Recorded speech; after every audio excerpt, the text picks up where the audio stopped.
Alright, so once you master the basic settings on your camera, it's time to dive deep into the menu and find those hidden little secrets to help your photography out. So let me show you the 5 things that I use the most to save me a ton of time when I'm shooting sports and just to help me be a little bit more creative. Alright, let's take a look. Okay, so the first setting I want to show you is the multiple exposure setting, and on Canon it's in the little red category typically at the beginning. So if you click on that, a bunch of different options here. Alright, so let's take a base image actually first. So here we go. Alright. Perfect.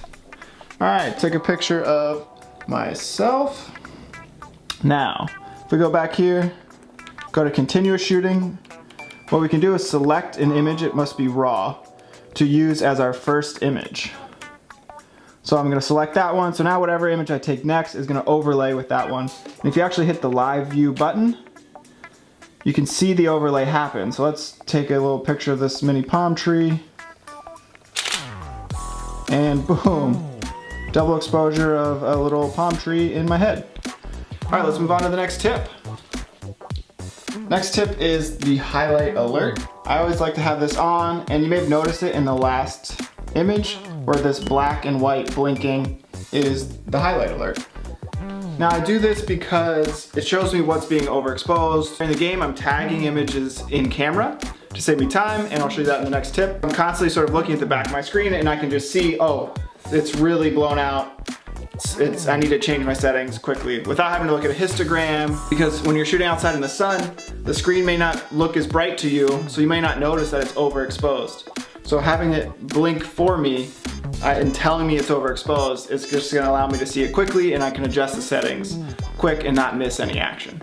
Alright, so next tip is tagging images, and let's do a little bit outside for that. When shooting sports, you're taking a ton of images in one game, a couple thousand, and the biggest thing you can do to help your post-processing go faster is to tag images in camera.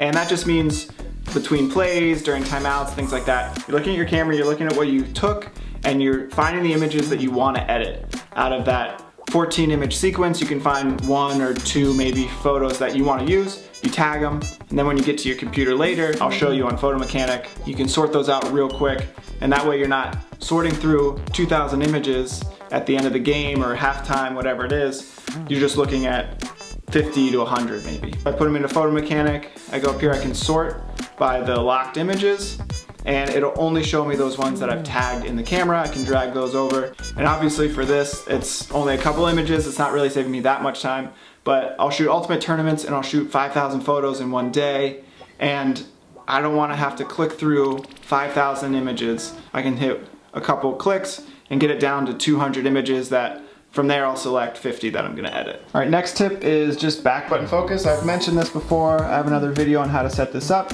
So basically though, you're going to look for custom controls, click there, and you can set it up here. Alright, so let's look at the next tip. So next tip, again, if we're going back to custom controls, is we want to be able to use this joystick to move around our focus point. So to do that, we go here, we go down to our multi-controller, and we just go from off and put it on AF point selection. You don't have to take your eye off. If you actually look through the viewfinder, you can change it while your eye is up to the viewfinder. Okay, so for this last bonus tip, it's actually to set up a custom menu on your camera. So I have this last section here, it says My Menu, and you can actually set up your own menu of the things that you use the most. So got my highlight priority, speed light controls, right? Multiple exposure, so I can just go to this menu, and these are the things that I use the most, and it saves me time during a game without having to search through and remember where everything is. I hope that those tips helped you out, and I hope that you go searching through the menu. There's tons of other things that you can do in here. Those are just my 5-6 favorite things to do, and let me know what you find and what you use, because I'm always looking to help improve my workflow. All right, see you next time.